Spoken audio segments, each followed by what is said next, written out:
Hello and welcome to the news update on Papyrus Global TV. I am Christiana Babayo. Before we begin, here are the headlines.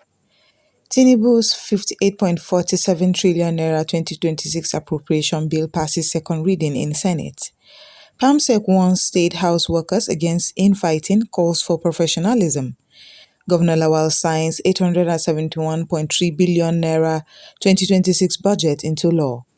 Governor Yahaya dismisses 4 aides over assault on local councillor. Governor Radda says hardship not governor's fault. Federal government gets 52% of revenue. Senator Natasha distributes 2,000 bags of rice to constituents as Christmas gifts. National Assembly okays repeal and reenactment of 2024 and 2025 budgets. And now the news in full. Nigeria's Senate has killed the second reading of President Bola Ahmed Tinubu's 58.47 trillion naira 2026 appropriation bill, a key milestone in the budget approval process ahead of the new fiscal year. The bill, which outlines the federal government's spending priorities for 2026, was debated on the floor of the upper chamber, where lawmakers engaged in broad discussions on national revenue, expenditure priorities, and fiscal management. During plenary, several senators emphasized the need to align the appropriation with pressing national needs, including security, infrastructure development, social services, and economic diversification. Proponents of the bill argue that early legislative action will ensure that agencies and ministries can begin implementation on schedule once the budget is eventually passed into law. The second reading is the Senate's first substantive engagement with the executive's budget proposal, providing an opportunity for lawmakers to outline their priorities, suggest areas of focus, and frame the framework of committee considerations. Following this stage, the bill will be referred to the Appropriations Committee and relevant sectoral committees for line-by-line scrutiny, budget defense sessions with MDAs, and revenue projections review. The Permanent Secretary State House, Abuja, has cautioned staff against internal conflict and urged a renewed focus on professionalism and unity in the conduct of official duties. In a circular address to all State House workers, the senior civil servant emphasized that infighting, interpersonal disputes, and unprofessional behavior undermine the efficiency and integrity of the presidency's administrative machinery. The warning was issued amid observed tensions in segments of the workforce, with the Permanent Secretary reiterating that the mandate of the State House is to support the effective functioning of government and uphold constitutional duties. Staff were reminded of the need to uphold respect, decorum, and institutional loyalty, irrespective of personal differences or workplace disagreements. The directive underscores a broader commitment to strengthening public service ethics and ensuring that the administration's core functions are carried out without distraction. Workers were also encouraged to embrace collaboration, accountability, and disciplined conduct as foundational to delivering on national priorities. Governor Abubakar Sani Bello of Kebbi State has signed the 871.3 billion naira 2026 appropriation bill into law, finalizing the state's fiscal blueprint of the coming year. The signing marks a critical step in ensuring the smooth implementation of government programs and projects beginning January 2026. The budget emphasizes infrastructure development, healthcare, education, agriculture, and security, reflecting the administration's focus on programs that directly impact the welfare of residents and stimulate economic growth. It prioritizes spending on key sectors designed to foster sustainable development, particularly in rural communities and major urban centers across Kebbi. Governor Lawal described the budget as realistic, people-oriented, and growth-focused, underlining the need for prudent resource management to maximize value for citizens. He also called on ministries, departments, and agencies to ensure timely and transparent execution of their respective allocations to guarantee that planned interventions yield tangible results. The Kebbi State House of Assembly had earlier passed the appropriation measure after robust deliberations, with lawmakers stressing the importance of fiscal discipline and accountability as cornerstones of the state's development strategy. Governor Abdullahi Umar Ganduje Yahaya of Sokoto State has sacked 4 personal aides following their involvement in the assault of a local government councillor. The action underscores the administration's stance on discipline, accountability, and the rule of law, officials said. The aides were relieved of their duties after an internal investigation found them implicated in the attack on the council official, an incident that drew public attention and raised concerns about the conduct of political appointees within the state government.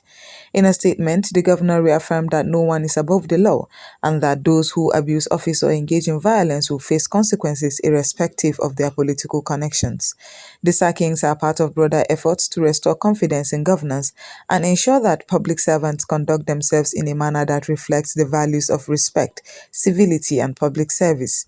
Yahaya's decisive action is expected to serve as a deterrent against misconduct and reinforce ethical standards across the state's civil and political leadership. We will now go on a short break, and when we come back, the news will continue. Stay tuned. The Papyrus Global, we don't just cover events, we create cinematic experiences.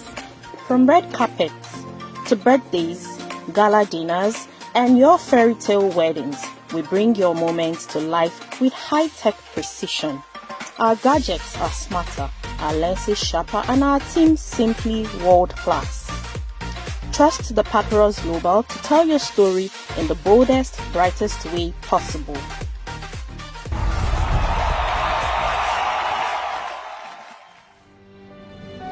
Welcome back, and now the news will continue.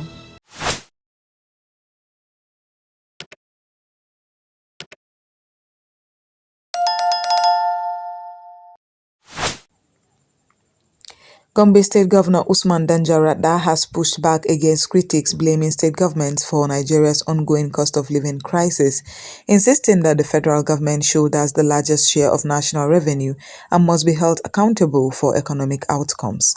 Governor Ratta's remarks came amid rising public frustration over inflation, fuel costs, electricity challenges, and dwindling household purchasing power. Speaking at a public forum, Radda said states receive just 48% of federally collected revenue, while the federal government retains 52%, placing the bulk of fiscal policy making, including taxation, tariff settings, subsidy removal, and debt servicing under Abuja's purview. He argued that this revenue distribution limits states' ability to independently address macroeconomic pressures and deliver immediate relief to citizens. The governor called for greater fiscal federalism, urging reforms that would allow subnational governments more control over internally generated funds and a larger portion of revenue allocation. Radda's stance reflects a broader debate among Nigeria's governors and fiscal policy analysts who argue that empowering states economically can improve service delivery and reduce reliance on central government transfers. Radda also stressed that while state governments are responsible for critical services like education, local infrastructure, and health delivery, their capacity is to act is heavily dependent on how much revenue they actually retain and control. He maintained that public hardship should not be simplistically blamed on state administrations without considering the structural revenue sharing formula that gives the federal government primary fiscal authority. Senator Natasha Akpoti-Oduaghan has delivered a major Christmas food intervention to our constituents with the distribution of 2,025 kg bags of rice across communities in the area she represents. The initiative, carried out ahead of the year-end festive season, was aimed at supporting vulnerable households and helping families cope with rising living costs. The rice distribution formed part of the senator's broader community support agenda, reinforcing her commitment to grassroots welfare and social responsiveness. Speaking during the exercise, Senator Akpoti-Oduaghan said the gesture was motivated by the spirit of giving and compassion that defines the season. She emphasized that the distribution was not political but intended to bring relief to ordinary families, especially those struggling with food insecurity. The senator also urged recipients to use the items judiciously, share with neighbors in need, and extend goodwill to their communities throughout the holiday season. She reiterated her dedication to constituent engagement, empowerment, and service delivery beyond symbolic charity, stressing that meaningful political representation must translate into tangible support for people's daily lives. Community leaders and beneficiaries praised the senator's gesture, describing it as timely and impactful, saying that the rice gives representatives will provide much needed support as families prepare for Christmas and New Year celebrations. Local council officials who participated in the distribution commended the organization and transparency of the exercise, noting that the bags were delivered evenly across all wards to maximize reach and equity. The National Assembly has approved the repeal and reenactment of the 2024 and 2025 Appropriation Acts, a major fiscal reform aimed at resetting Nigeria's budget calendar and closing perennial implementation gaps that have plagued public finance management. The decision was taken during a joint session of the Senate and House of Representatives as lawmakers sought a practical solution to recurring delays in budget passage and execution. Under the resolution, both the 2024 and 2025 budgets will be withdrawn, amended where necessary, and repassed as a consolidated appropriation law covering the period up to 31st December 2025. This approach is intended to align budget cycles with the January-December fiscal year, eliminating the overlapping and carryover of appropriations that have undermined planning, accountability, and expenditure control.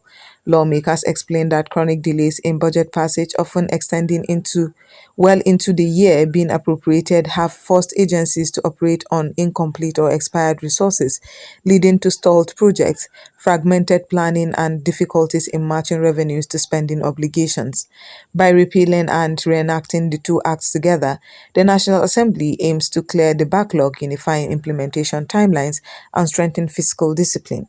The strategy will also allow for comprehensive review of expenditure priorities, revenue projections, and adjustment of cost estimates across MDAs, as well as better integration into with the 2026 budget process already underway. Lawmakers say they expect the reenacted consolidated law to serve as both a bridge and a foundation for smoother budget cycles in subsequent years. Government officials welcomed the National Assembly's move, describing it as a practical fix to systemic budgeting challenges that have long delayed capital projects and disrupted financial planning. Stakeholders in economic and fiscal policy have also backed the initiative, saying that aligning Nigeria's budget calendar with the international norm would improve revenue forecasting, external financing planning, and investor confidence. And that's all we have on the news update on Papyrus Global TV. I am Christiana Babayo. Thanks for joining us.